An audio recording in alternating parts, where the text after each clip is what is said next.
مسلمان کبھی مایوس نہیں ہوتے. یہی بتانے آ رہی ہے سال دوم کی طلبہ انم سید، اور ان کے تقریر کا عنوان ہے اللہ ہے نا. احمد و نصلی علی رسولہ الکریم، اما بعد، اعوذ باللہ من الشیطان الرجیم، بسم اللہ الرحمن الرحیم. پستی سے بلندی کی طرف پرواز کرتی ہوں، پستی سے بلندی کی طرف پرواز کرتی ہوں، خدا کے نام سے تقریر کا آغاز کرتی ہوں.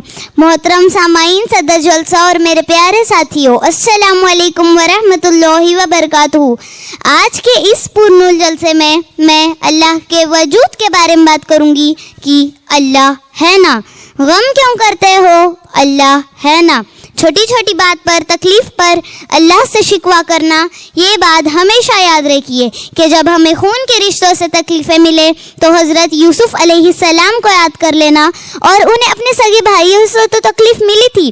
جب کبھی آپ محسوس کرتے ہو آپ کے والدین آپ سے روٹھ گئے ہیں یا آپ کا ساتھ نہیں دے رہے ہیں تو حضرت ابراہیم علیہ السلام کو یاد کر لینا کہ ان کے والد نے ان لوگوں کا ساتھ دیا جنہوں نے ان کو آگ میں پھینکا، مگر یہ بھی یاد کر لینا انہوں نے صبر کیا، اللہ کے لیے قربانی دی تو اللہ نے ان کے لیے آگ تک کو ٹھنڈا کر دیا.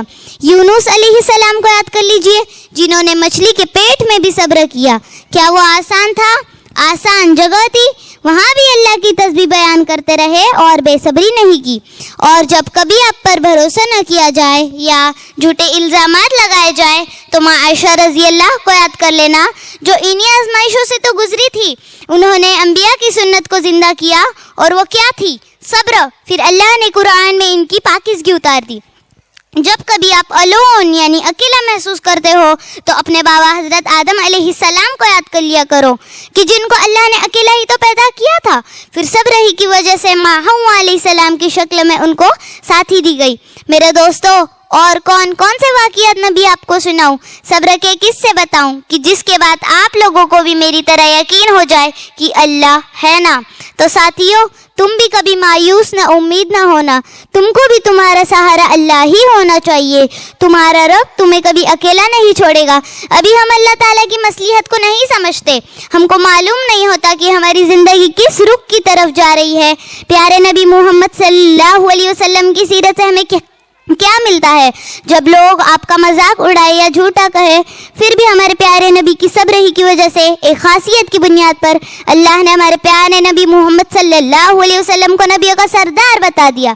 جو بندہ آزمائشوں میں سے گزر کر صبر اور شکر کرتا ہے وہی اللہ کے نزدیک ہوتا چلا جاتا ہے، اور جو شکایتیں اور کفر کرتا ہے وہ اللہ سے دور، بہت دور ہوتا چلا جاتا ہے، اور یہی اس کی ناشکری اور گناہوں کی سزا ہوتی ہے. تو ساتھیوں، اللہ کے ساتھ جڑے رہنا اور استقامت سے کام لینا اور یقین رکھنا کہ اللہ ہے نا، وہ کبھی ہمیں اکیلا نہیں چھوڑے گا. اور جسے اللہ مل جائے تو اسے پھر اور کسی چیز کی کیا ضرورت. بس اتنا ہی یقین کافی ہے جینے کے لیے، بس اتنا ہی یقین کافی ہے جینے کے لیے کہ اللہ ہے، اور وہی کافی ہے ہر چیز کے لیے. میرا خیال ہے یہ بات میں آپ لوگوں کو سمجھا پائی ہوں انشاءاللہ. والسلام علیکم ورحمۃ اللہ وبرکاتہ. ماشاء اللہ، کیا ایموشنل انداز تھا. امید ہے یہ بات آپ کے دلوں میں گہرائی کے ساتھ اتری ہوگی.